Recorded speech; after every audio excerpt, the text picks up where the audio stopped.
This is EDM Radio Show, and tonight we got Charly from the amazing French quartet Dirtyphonics. What's up, man? Hey, how you doing? Fine, fine. So a couple months ago, you guys released Irreverence. Can you tell us how was the process of it? Wow, it was a super fun process. Today a lot of people in the electronic scene, they go and release singles or, 4-track EP. And from the very beginning, we wanted to do a full-length EP and, have the ability to go and push boundaries a little more by writing, a full-on album. And, we started writing Irreverence, or at least thinking about it 2 years ago. And because we were on the road a lot, touring all over the world, and, we didn't have much time to start writing. So I guess the writing process had really started a year ago. And, we had a bunch of gigs to play everywhere. So we started writing everywhere, in planes, in hotel rooms, all over the world, basically. And then eventually we took this material that we, were on the road, took it back to our studio in Paris and finished the recording. But it was awesome. Talking about production, you have been releasing amazing tracks plus remixing big names in the industry.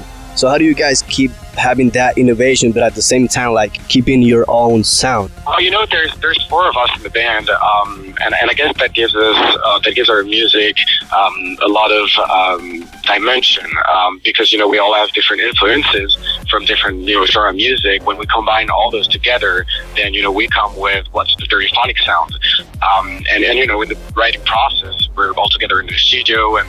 We're going to think about what we want to do. We're going to fight about it. We're going to laugh. We're going to, write a bunch of different things. And, that very moment where the 4 of us are headbanging in the studio, we know that we have a pure Dirtyphonics track. So, how did you, Charly, get into electronic music and how Dirtyphonics came out? Basically, man, I've been making music my whole life. I started by playing the guitar when I was a little kid, and eventually I played in, heavy metal and hard rock band when I was, a teenager. And then, by, I guess, being from France, I discovered the whole, French house scene and French electronic scene. And, from this, I discovered the computer environment. And I was like, wow, that totally opened a lot of new possibilities in terms of making music. And, eventually I wanted to find that music that had the energy that I loved in heavy metal, within the electronic environment. And that's when I discovered drum and bass. And I was like, wow, that music, has got that in-your-face kind of feeling. But still, it's electronic. And, I started, producing, and I met Thomas at school, and we started making music together. And at some point, someone who was in our class was like, hey, my brother makes music too, do you want to meet him? And it was Julian. And, we went to a house party, we started chatting, and the very next day we were in the studio, and that's how Dirtyphonics started. And then, a couple years later down the road, we met Pitchin, who was doing his solo project back in the days. And it just clicked right away. We felt he was a perfect addition to what we were making because we had the same vision of music and the same, energy. So we asked him if he wanted to be part of it, and he said yes right away, and that's how it all started. For you, who are your main influences? It can be as you were saying, metal, heavy metal stuff, but also electronic. Man, there are so many. I mean, obviously I'm going to say, Metallica, Daft Punk, people like Wu-Tang Clan, even a bunch of disco. I like as I said, there's 4 of us, so we really like a lot of different things, whether it's, funk, disco, metal, everything. And it's probably, what makes our music what it is, the fact that we have so many different influences that when you combine all those elements together, it is Dirtyphonics. So you guys have been touring heavily. How's the tour going? It's awesome. We love it, man. Being able to play to a bunch of people music you've been making and sharing this moment and energy is the best feeling. We just finished our American tour. We've been on tour for 3 months non-stop. We played 45 gigs all across the US and Canada. We did the bus tour with production and all that. And, as I said, you spend a lot of time writing the music, and then you have the ability to go and play it out to different crowds, different cultures and people, and, sharing this moment and things to the face of the people in front of you, the energy, people sweating, and wow, it's the best feeling on earth. Love it. So one of the most, let's say, infamous things about your gigs is actually the Dirtystep. So how did you guys come up with that? And yes, we have, and we keep doing it after the gigs. Basically, we were playing that gig in Russia. And after the show, we went down to the crowd because we love to interact with our fans. So we went down to the crowd to go and say hi, and we started signing autographs. And man, it lasted for 2 hours and a half.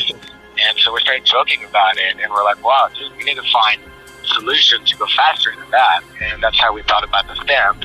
And then as soon as we did the stamp, every time we go in the crowd, the girls would like bring their tits out, and like the guys were crazy about it. And I'm sure people have seen our album on Facebook, all the dirty tits. And how many have you signed yourself? Like, do you have a number? Way too many to count. We guys saw you tweeted you're working on a new remix. Can you give us any little sneak peek into it? Well, actually, we just finished a remix for Linkin Park. This should be out in the next couple months, and we're about to finish the remix for Bulgar. I can't really tell much about it right now because we're really in the final process of writing it, but it's good to dig. So do you have, as Dirtyphonics, do you have any like dream collaboration? Man, there are so many. It goes from people that are unfortunately dead today. They're talking about people still alive. Obviously, people like Daft Punk. I mean, all the influences I told you before, Daft Punk, Metallica, all of them.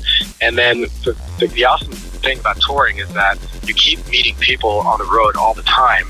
And like today, there are so many people making awesome music that, we keep meeting guys, listening to music, and being like, hey, dude, we should do something together.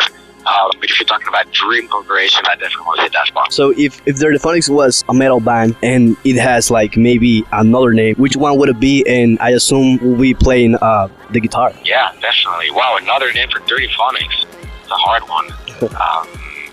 Dirty fucking phonics. Nice. So now we got a guest mix. Can you present it yourself? Yeah, man, this is a mix that we've done that basically showcases the music that we put on our album Irreverence, plus a bunch of other tracks from all of our friends and all the music that we like at the moment. So I hope that you guys really enjoy it because it's total